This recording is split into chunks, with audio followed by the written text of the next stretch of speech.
There are levels to stupidity. I should know. For 35 years, my life was a symphony of chaos conducted via satellite phone and shipping manifests. I've solved problems that would make normal people weep.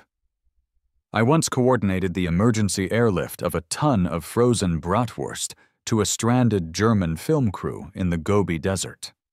I've rerouted container ships to avoid Somali pirates while simultaneously placating a luxury car brand whose CEO was adamant that his vehicles not be exposed to excessive sea spray. My magnum opus was arguably convincing a Belarusian general through a combination of flattery and a detailed analysis of his region's beet farming logistics to let my convoy of Swiss artisanal cheese pass because I had his son's favorite Gruyere. I've earned my peace. I've earned the right to engage with a problem no more complex than the optimal blade height for zoysia grass. So I retired. I bought a house in a place called Maple Creek Estates, a name so aggressively pleasant it had to be a front for something. The brochure described it as the pinnacle of peaceful suburban living. The brochure, I quickly learned, was a masterclass in fiction, and the something it was a front for was war. A quiet, beige, soul-crushing war of attrition waged by one woman. Carol Butler, chairwoman of the Architectural Review Committee. My first inkling of the local geopolitical climate came on a Tuesday.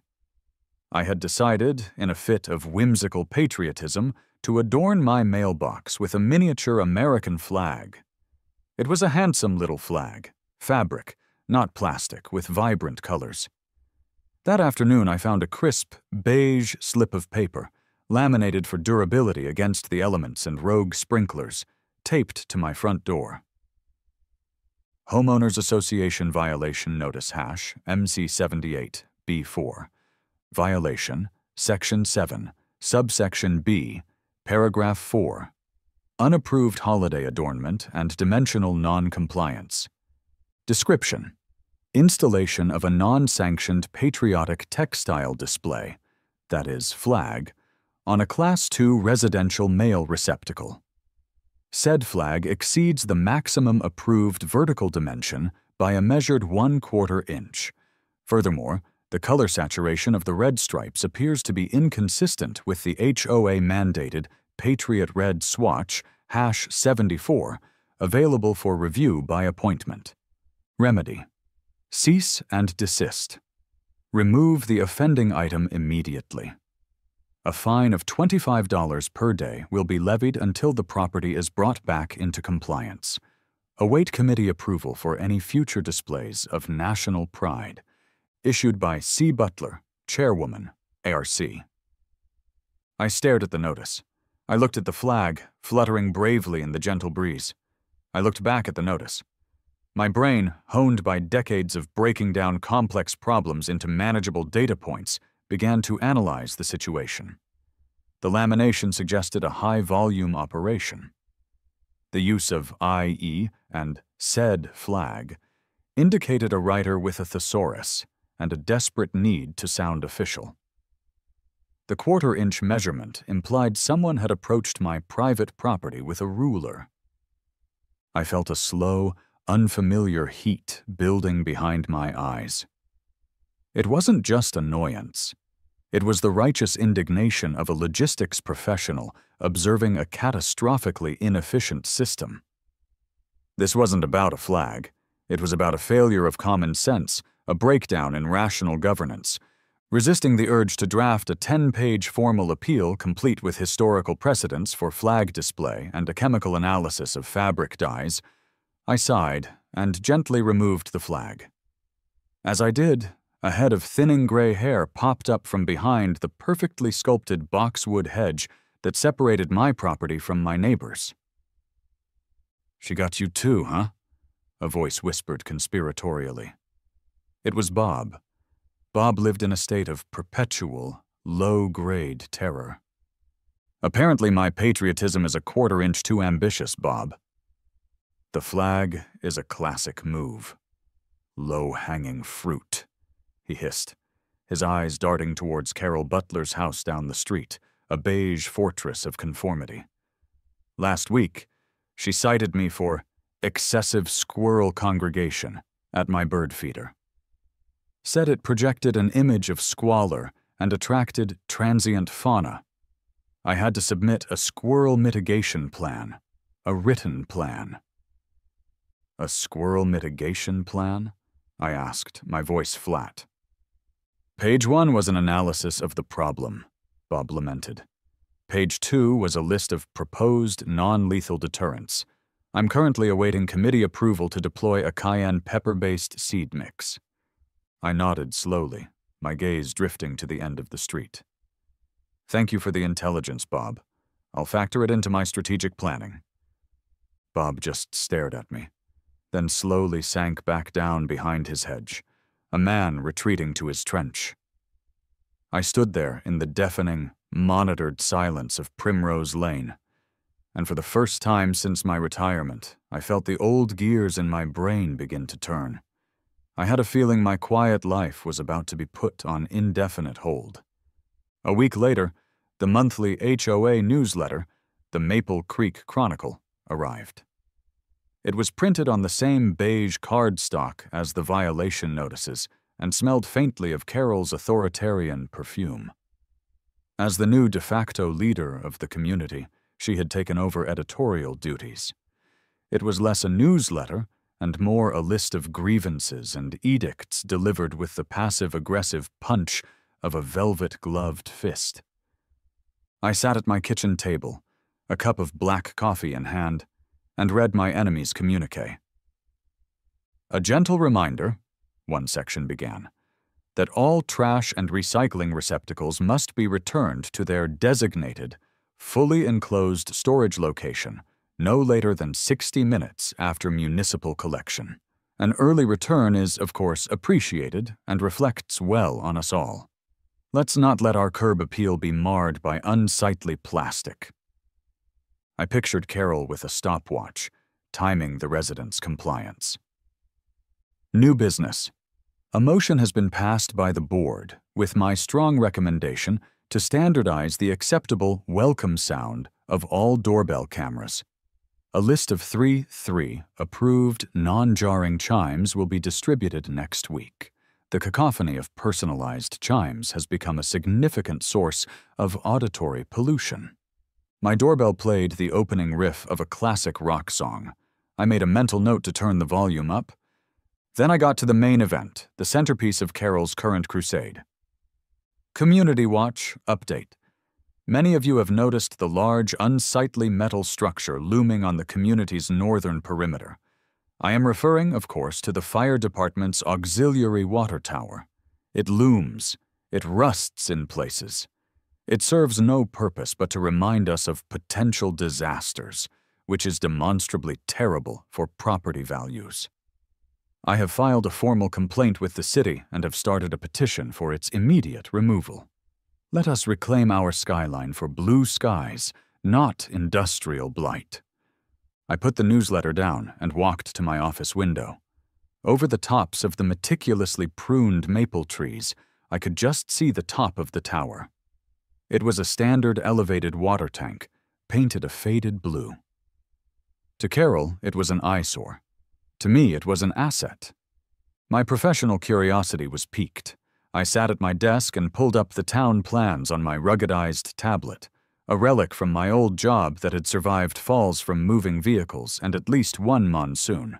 Within minutes, I had the full schematics. The tower was a 500,000-gallon emergency reservoir for the local fire department.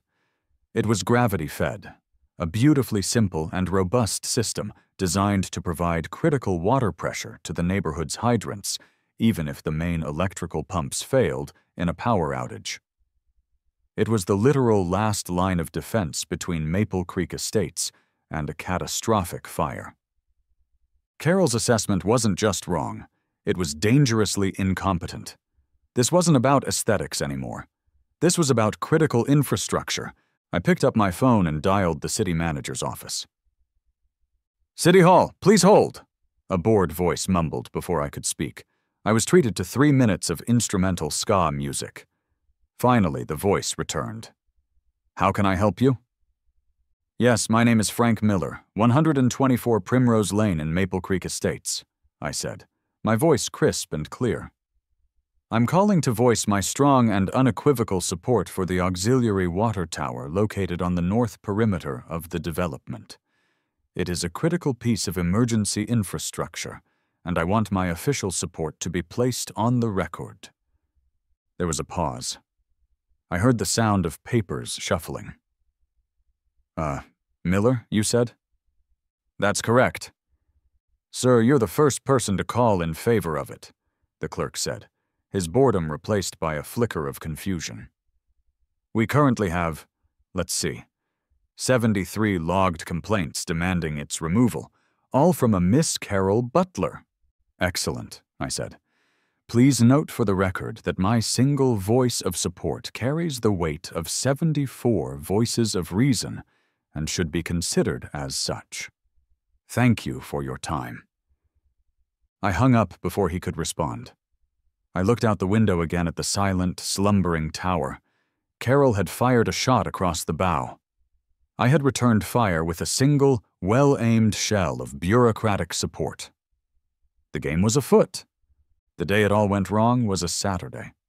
The air was thick and hot, the kind of oppressive, shimmering heat that makes you think of dry tinder and stray sparks. The local news was reporting rolling brownouts across the region as the power grid strained under the load of 1 million air conditioners. It was, in short, a perfect day for a fire hazard. I was in my backyard, locked in a sweaty, deeply personal battle with a piece of Scandinavian patio furniture.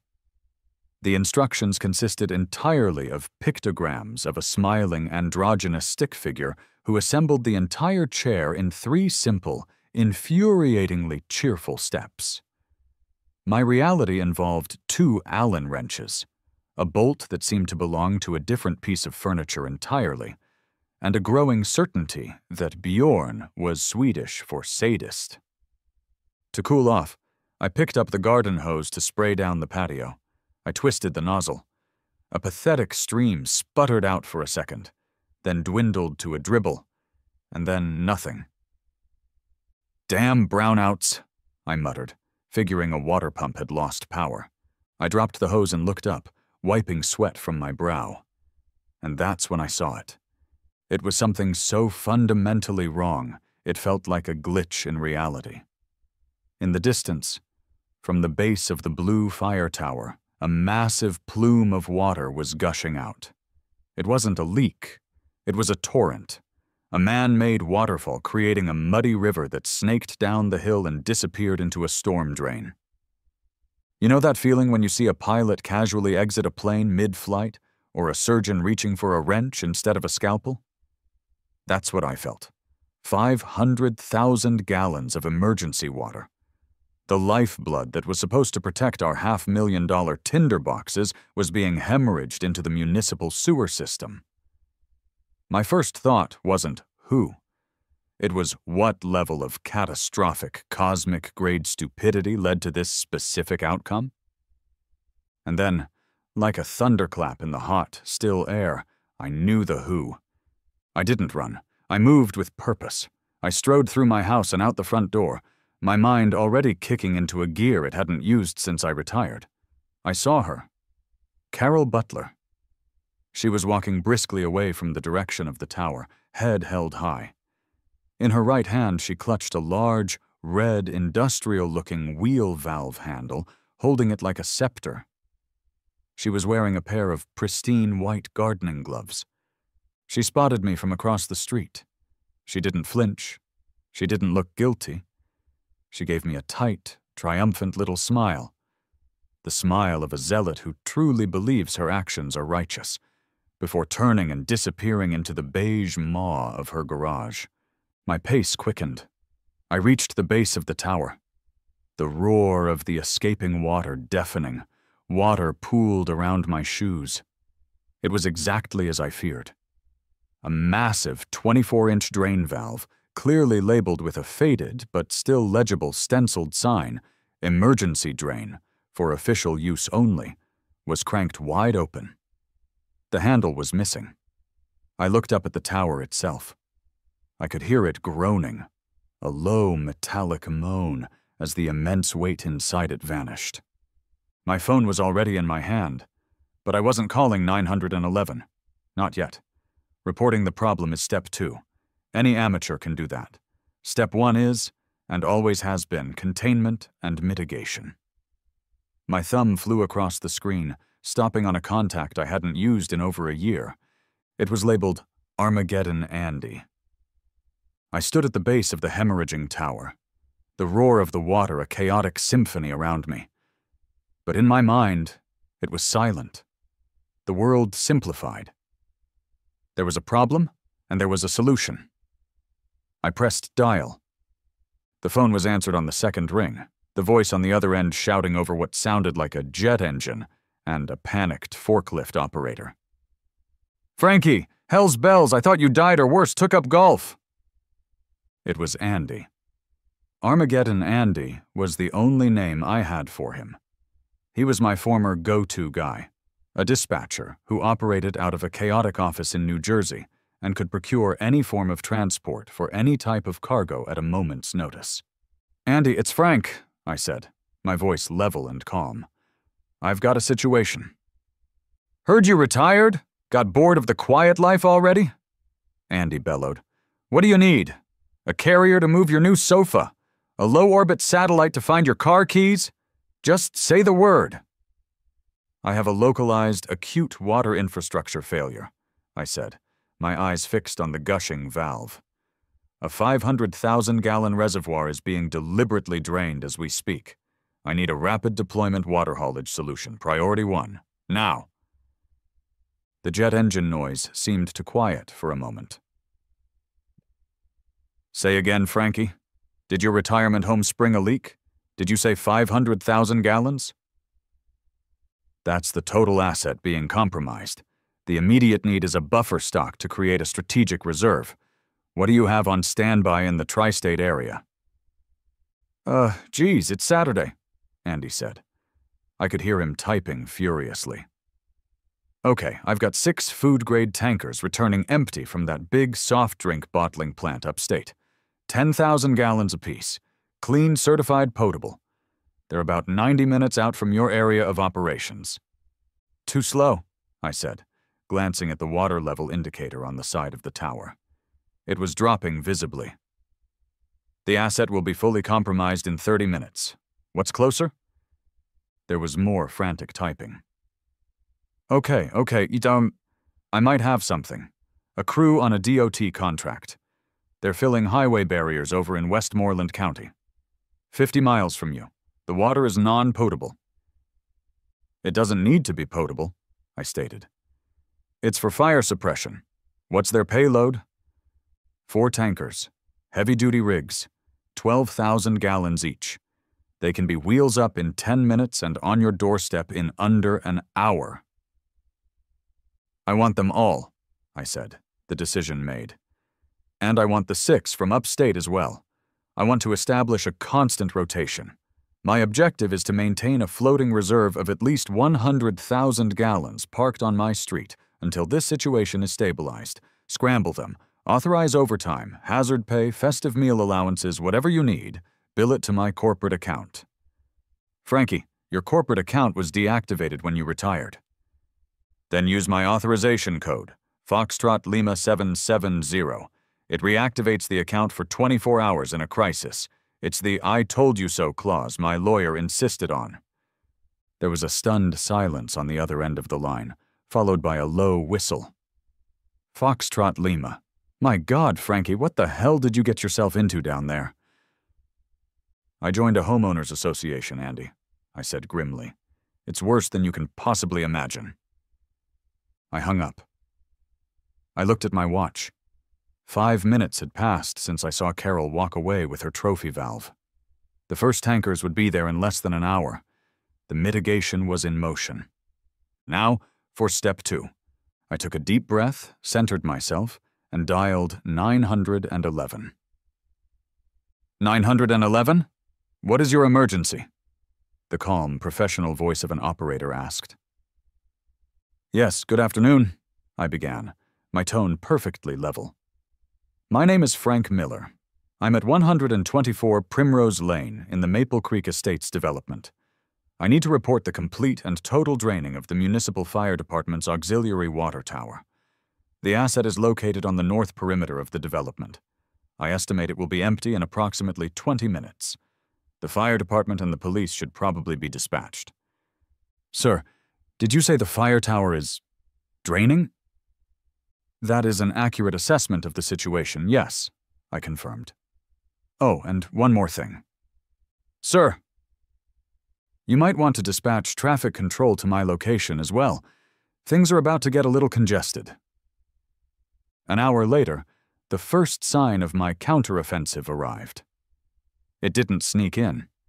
It announced itself with the powerful hiss of air brakes, a sound as alien to the manicured serenity of Primrose Lane as a dragon's roar, a massive, gleaming chrome tanker truck, big enough to have its own gravitational pull, turned onto the street.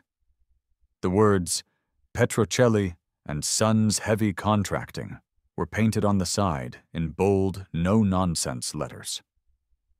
I was waiting in my driveway, arms crossed, the picture of calm.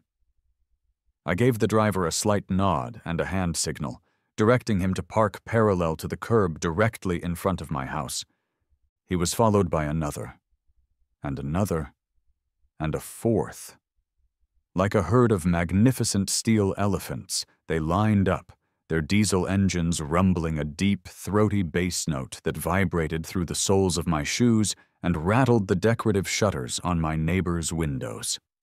Their amber warning lights began their slow, rhythmic strobing, painting the beige houses and perfect lawns in flashes of emergency orange. The sacred HOA-mandated tranquility of Primrose Lane had been utterly shattered. Curtains twitched, doors cracked open. Bob from next door peeked out, his face a perfect canvas of awe and terror. Other neighbors, braver souls, emerged onto their porches, phones held aloft, documenting the bizarre invasion. Then, as expected, Carol Butler's front door flew open with such force it rattled on its hinges. She marched out, wearing a sun visor and clutching her HOA covenant clipboard to her chest like a ballistic shield. Her face was a mask of incandescent rage. She was no longer smiling. She strode directly toward me, her power walk eating up the asphalt. "Miller!" she screeched, her voice sharp enough to cut glass.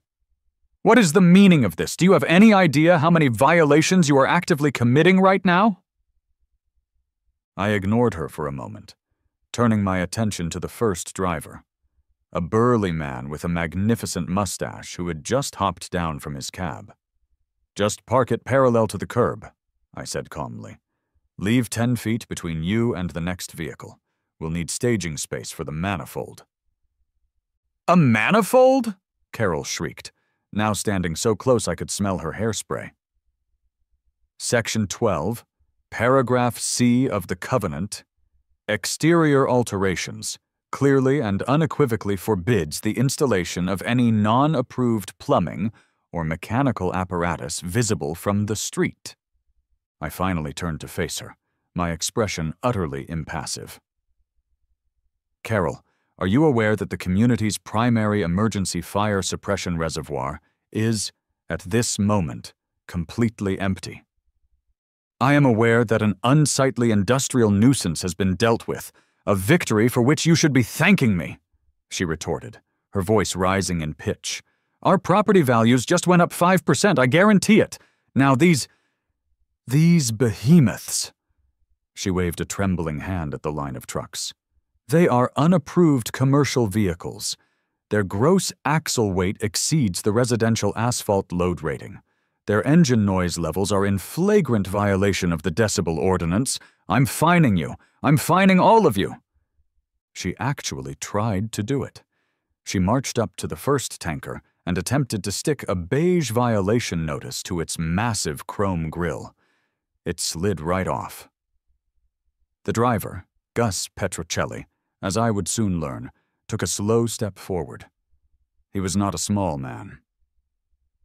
"Ma'am," Gus said, his voice a low, gravelly rumble, "I'd strongly advise against touching my truck." "This is a private community," Carol snapped, undeterred. "You are trespassing." "They're with me, Gus," I said, stepping between them. "This is Chairwoman Butler. She's passionate about bylaws." Gus looked from Carol's furious, twitching face to my calm one. He looked at the pristine houses, the perfect lawns, and the 4 giant tankers currently blockading the street. A slow dawn of understanding and pure, unadulterated amusement spread across his face, visible even under the majestic mustache. "Ah," he grunted, "one of those jobs, right?"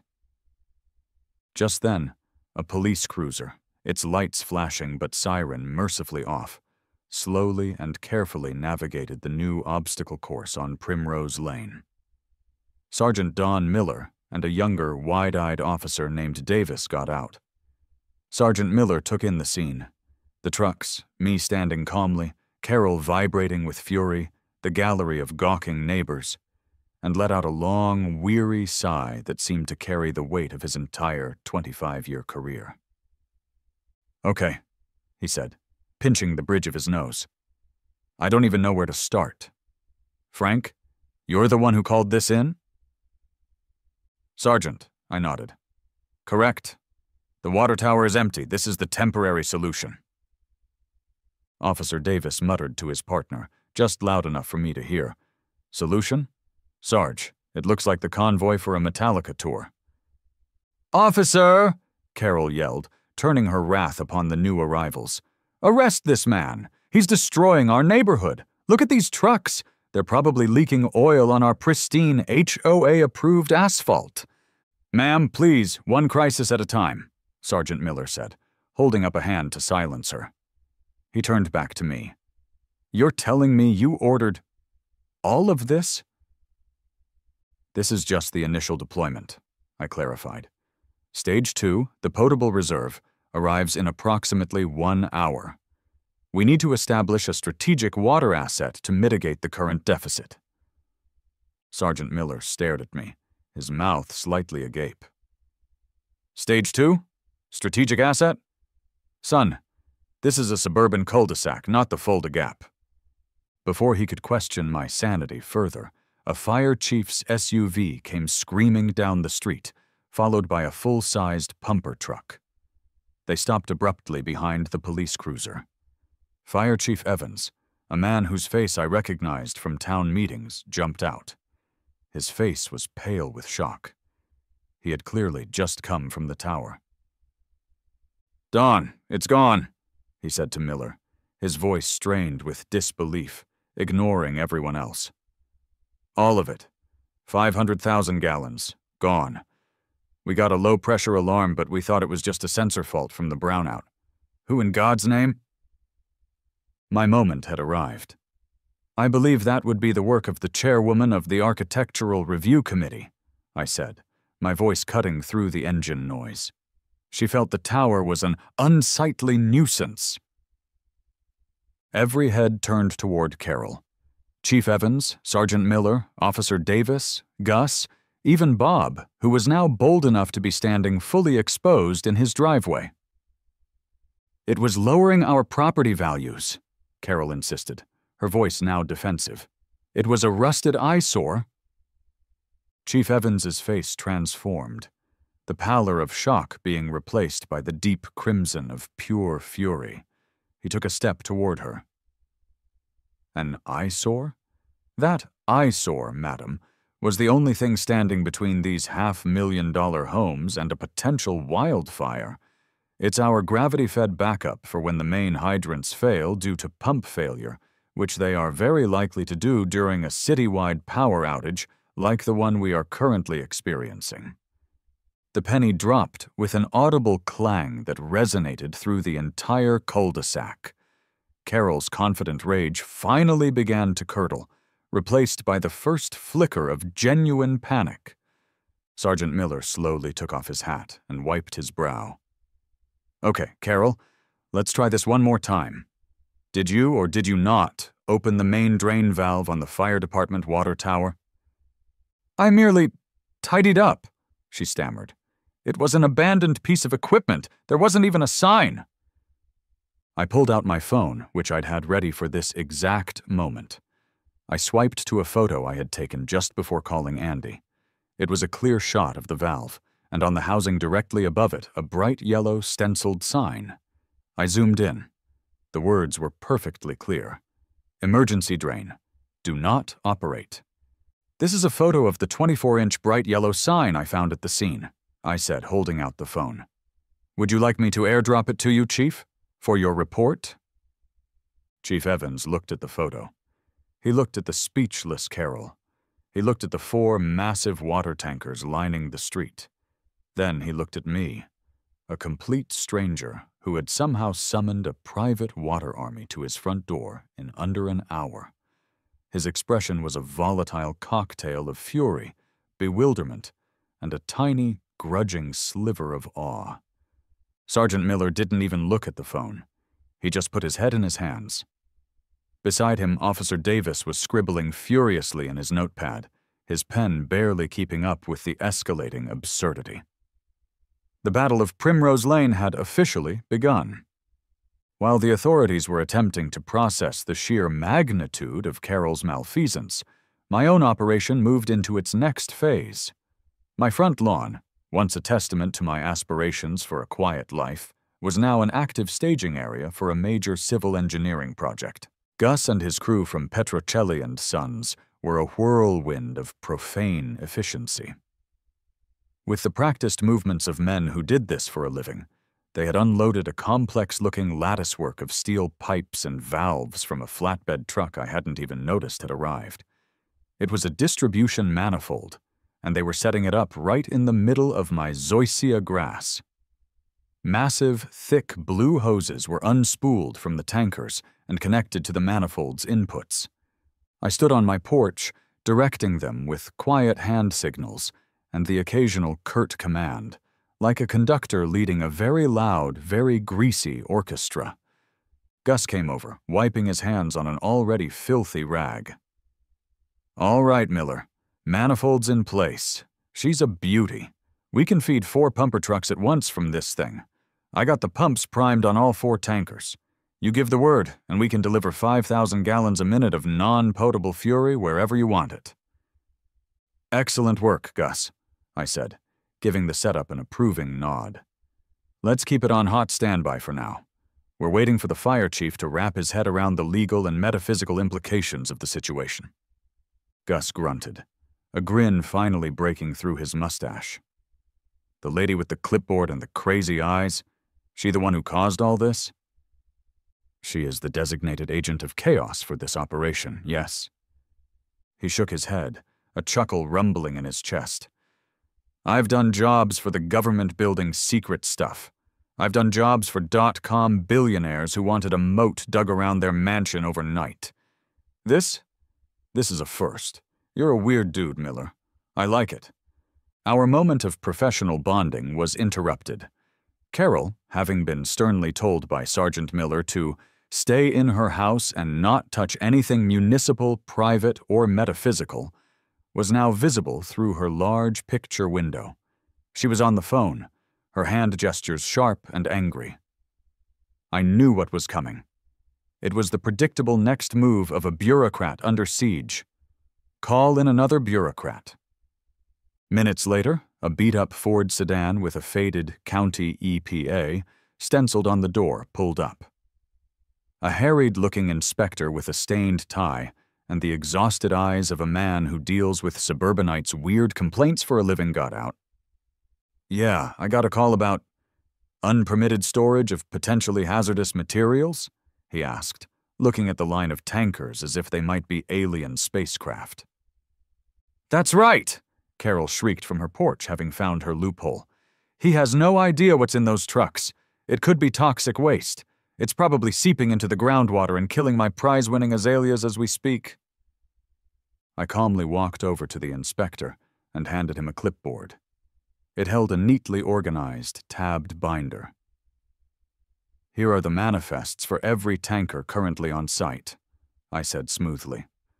As you'll see in Tab A, all 4 vehicles were steam cleaned and certified empty by a licensed facility within the last 24 hours, per DOT regulations.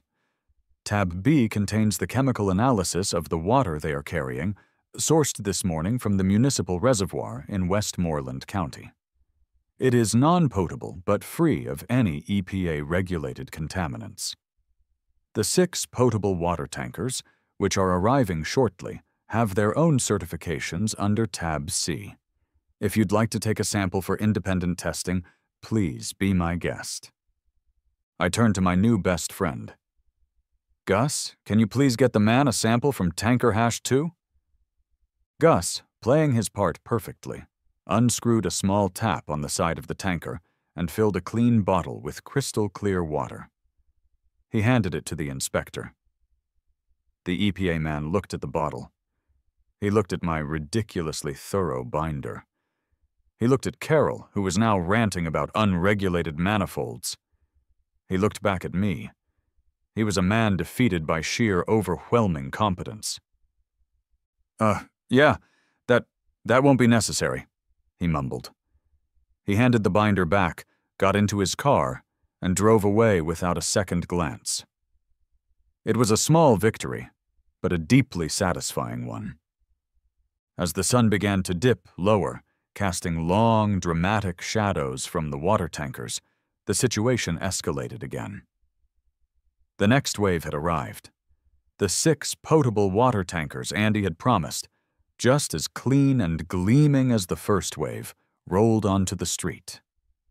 Gus's team, now operating with the precision of a military unit, directed them to a nearby secondary cul-de-sac, creating a reserve staging area. Primrose Lane was no longer just occupied, it was under full logistical command.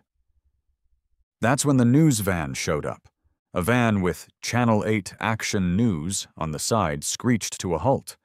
A reporter with perfect hair and a microphone, followed by a cameraman with a large camera on his shoulder, hopped out. Their eyes were wide with the predatory glee of journalists who have stumbled upon a story far better than the cat stuck in a tree piece they were probably scheduled to cover. "We're livin' Maple Creek Estates," the reporter said, already speaking into her mic as she strode towards me, where a quiet suburban street has been turned into what can only be described as a FEMA disaster relief zone. Sir, can you tell us what in the world happened here?" I took a breath. The first rule of logistics is to control the narrative.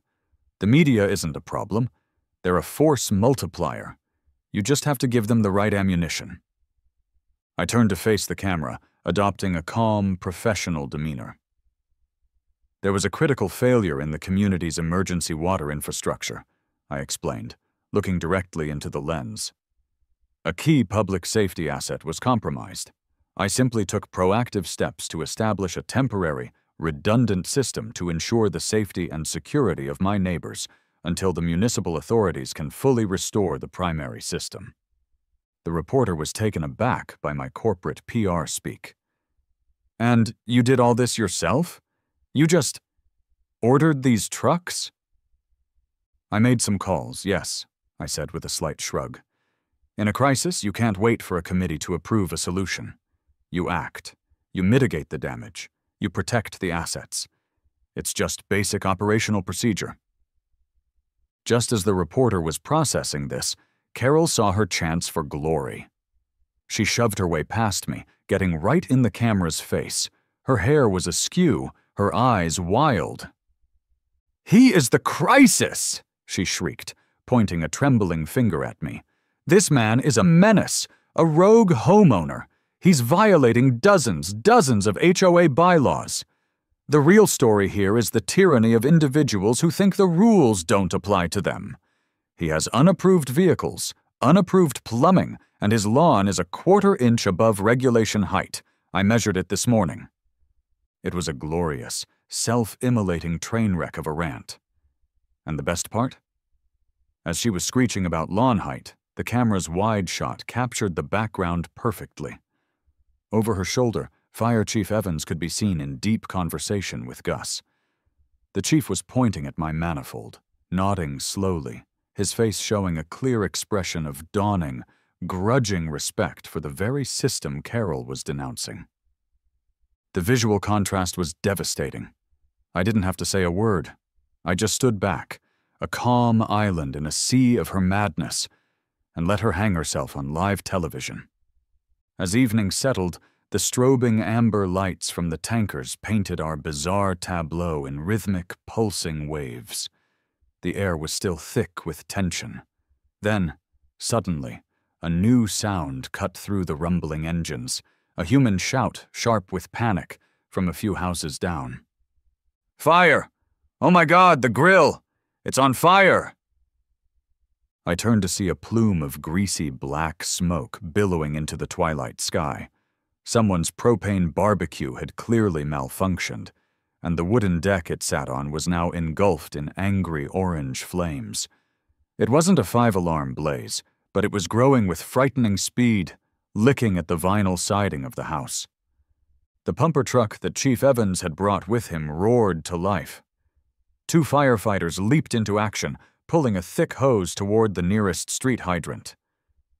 "Chief, we're hooking up to the hydrant," one of them yelled. "No!" Chief Evans's voice boomed with authority, cutting through the chaos. "The main is dry. The brownout must have killed the municipal pumps. Forget the hydrant. Use his setup. Use the tankers. Go, go, go!" The firefighters, after a split second of confusion, changed course without question. They dragged their hose not to the useless hydrant, but to the gleaming steel manifold sitting proudly on my lawn. Gus was already there, his hand on a large valve wheel, a look of intense focus on his face. "You got it! She's all yours!" Gus yelled over the roar as the firefighters connected their hose.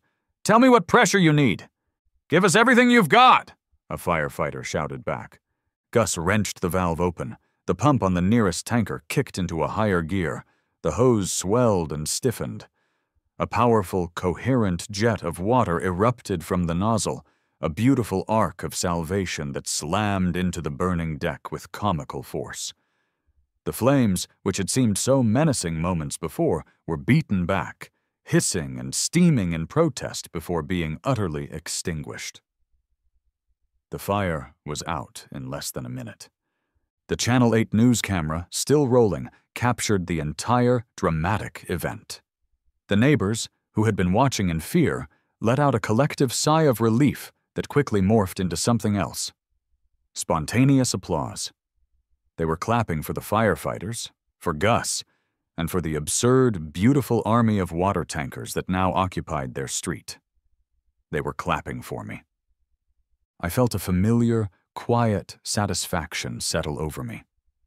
It wasn't triumph or glee. It was the simple, profound pleasure of a system working as designed. A problem arises, a solution is implemented, a disaster is averted.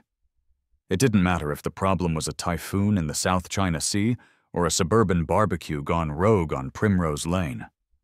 The principles were the same. And tonight, my system, my beautiful, insane, over-the-top system had worked perfectly. Later that night, the Maple Creek Estates Clubhouse, a building normally reserved for potlucks and deeply uninteresting committee meetings, was packed to the gills. It felt like a war tribunal.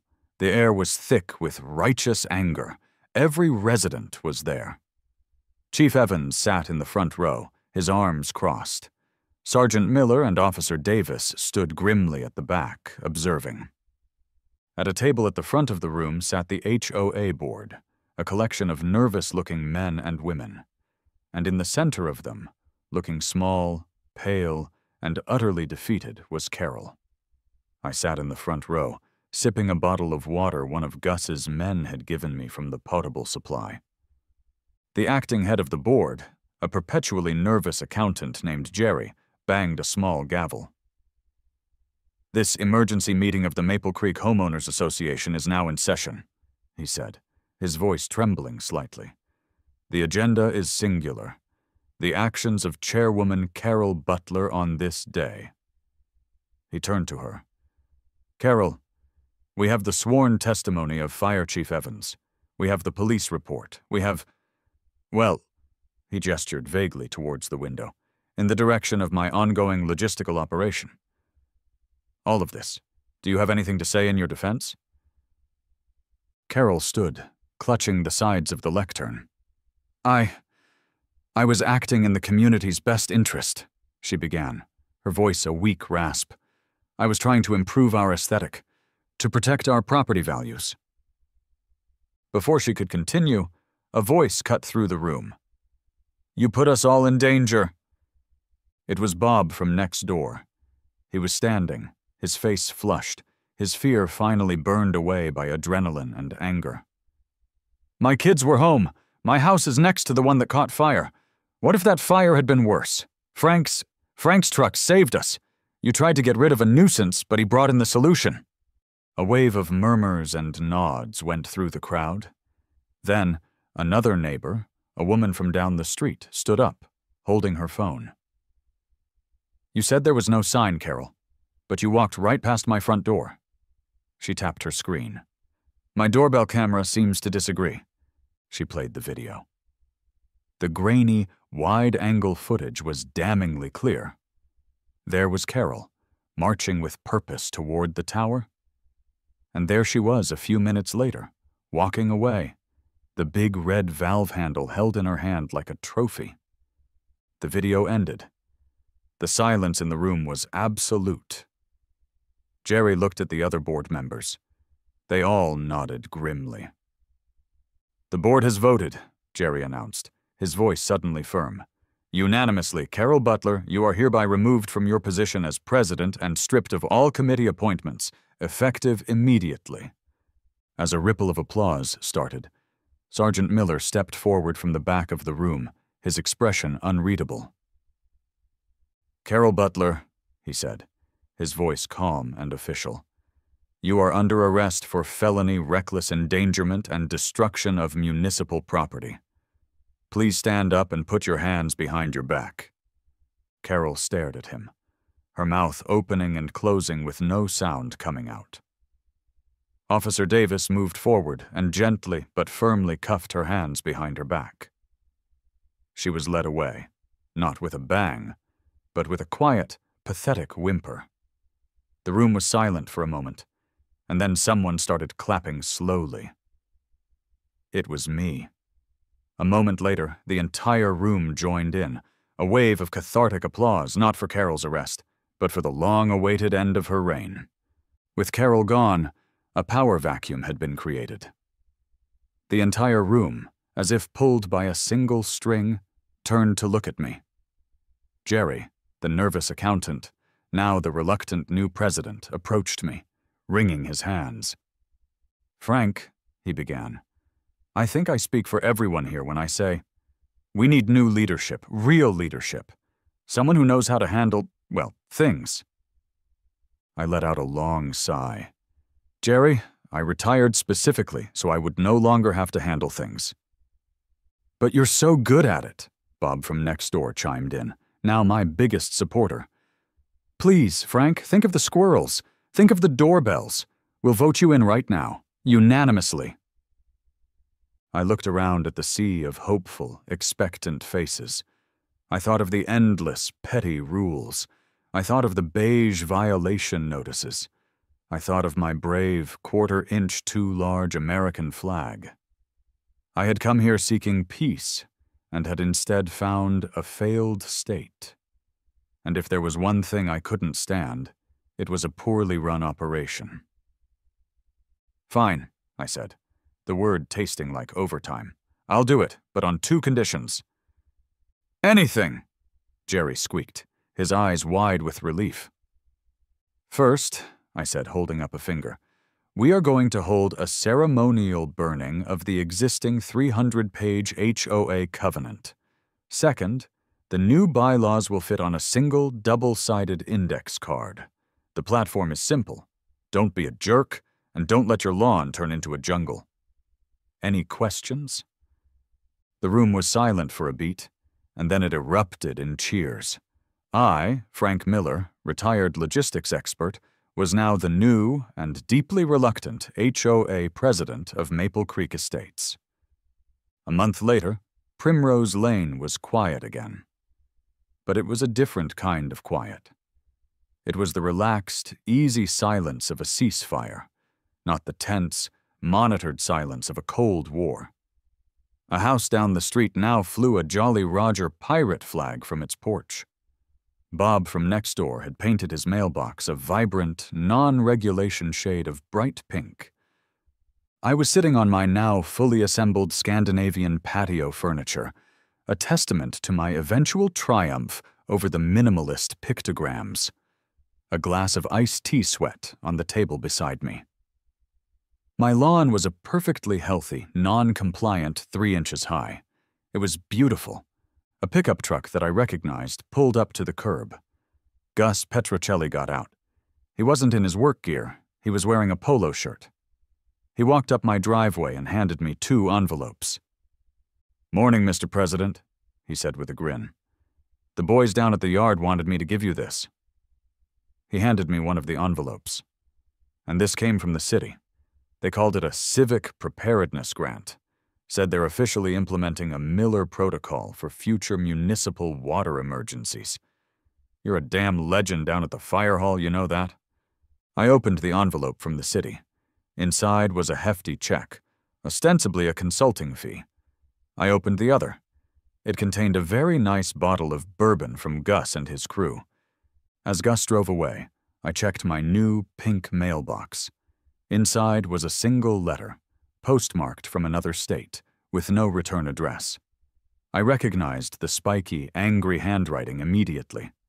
It was a 10-page rambling tirade from Carol, threatening a litany of lawsuits for everything from intentional infliction of emotional distress to chronic tinnitus from the truck engines.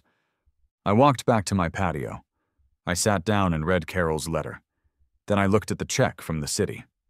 One was a liability, the other an asset.